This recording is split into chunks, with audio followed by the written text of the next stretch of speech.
When you think about the philosophical heavyweights, the people who basically wrote the rulebook for liberty and individual rights, one name just always pops up: John Locke, right? I mean, he's the guy who gave us the whole idea of life, liberty, and property.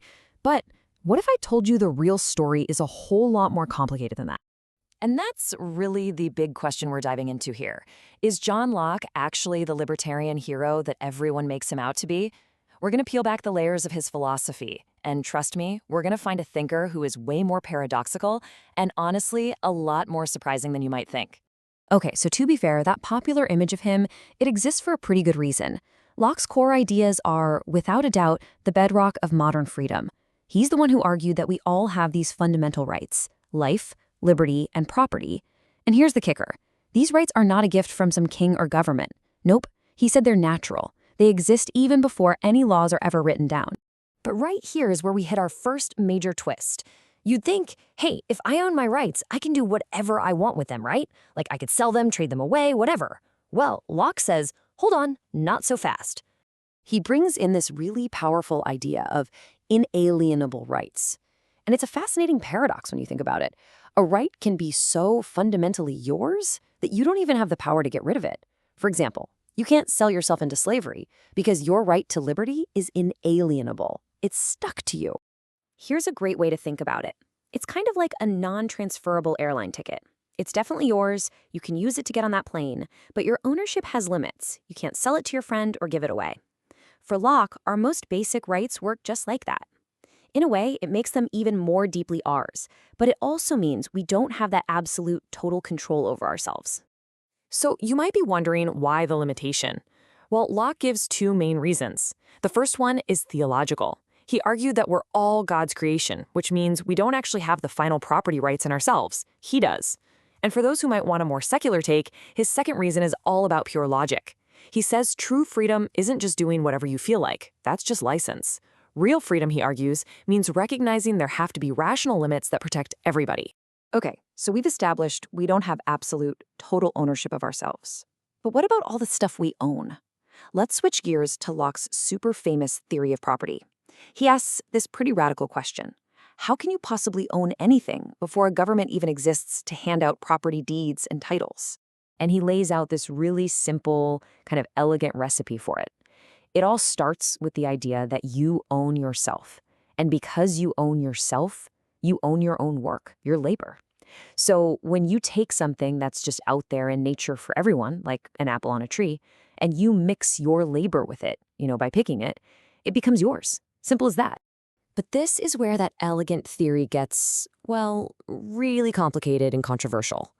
As the student points out so well, this exact same logic was used to justify European colonists taking land in North America.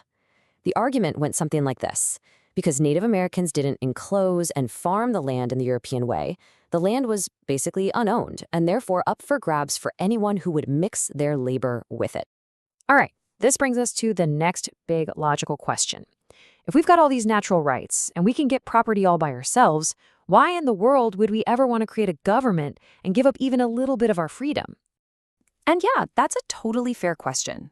If the state of nature is, as Locke says, a state of perfect liberty, then leaving it seems like a pretty raw deal.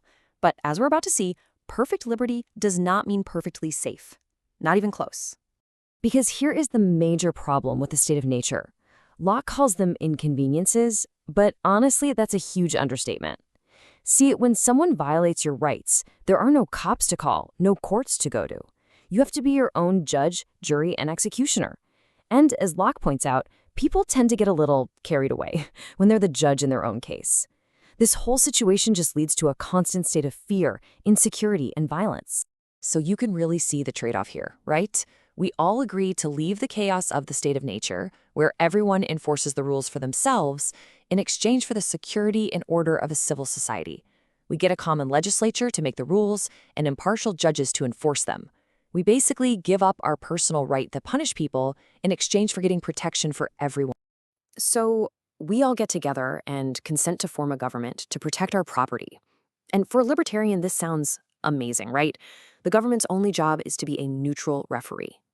But this is where we get to the absolute biggest, most shocking twist in Locke's entire theory. Get ready for it. You see this quote from Locke and you think, yes, that's it. The ultimate defense of my property. The government cannot take my stuff without my consent, period. This sounds like the foundation for the whole taxation is theft argument, right? And then, just a few paragraphs later, Locke drops this bombshell.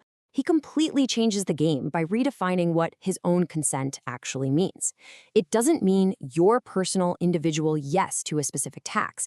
It means the consent of the majority given through their elected representatives. So let's break this down, because this is the whole shebang. Locke is not talking about you having to consent to every single law or tax. He's talking about a kind of collective consent, a one-time deal that we or our ancestors made when we agreed to form a society in the first place. By choosing to live in that society and enjoy its benefits, you've already given your implied consent to go along with what the majority decides. And that includes their decisions to tax you or even draft you into an army. So if you're a strict libertarian, let's just recap the two big disappointments here. First, your rights are inalienable, which means you don't own yourself in that absolute way you might have thought. And second, the government you consented to create has the power to take your property through taxes and maybe even your life through conscription, as long as it's not acting arbitrarily and is just applying general laws passed by the majority. And all of this leaves us with this final, really powerful question. Locke gives us this government that's founded on our consent, all to protect our freedom. But then he gives that same government incredible power over our lives and our property.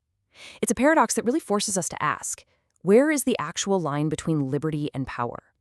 And that, right there, is a question we are all still wrestling with today.